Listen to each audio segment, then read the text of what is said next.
Ketua Umum PSSI Muhammad Iriawan mengaku sangat menyesali dan mengirim timnya ke Stadion Kanjuruhan untuk melakukan investigasi.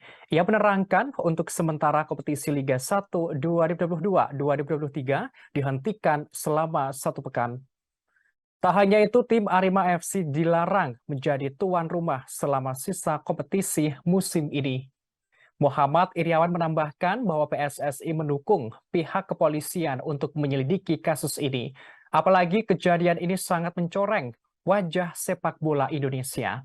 Hingga saat ini Ketua Umum PSSI terus berkoordinasi dengan pihak internal PSSI dan eksternal, yakni aparat penegak hukum dan Panpel Arema FC. Sebagaimana diketahui, kerusuhan yang terjadi di Stadion Kanjuruhan Malang, Jawa Timur, antara supporter dengan aparat. Kerusuhan terjadi seusai Arema FC takluk 3-2 dari sang tamu Persebaya Surabaya pada Sabtu 1 Oktober malam. Setelah itu terlihat supporter mulai masuk ke area lapangan dan dihadang oleh aparat keamanan, hingga korban meninggal dunia mencapai 129 orang. Jumlah korban jiwa diyakini terus bertambah.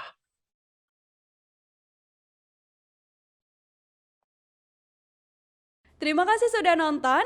Jangan lupa like, subscribe, dan share ya.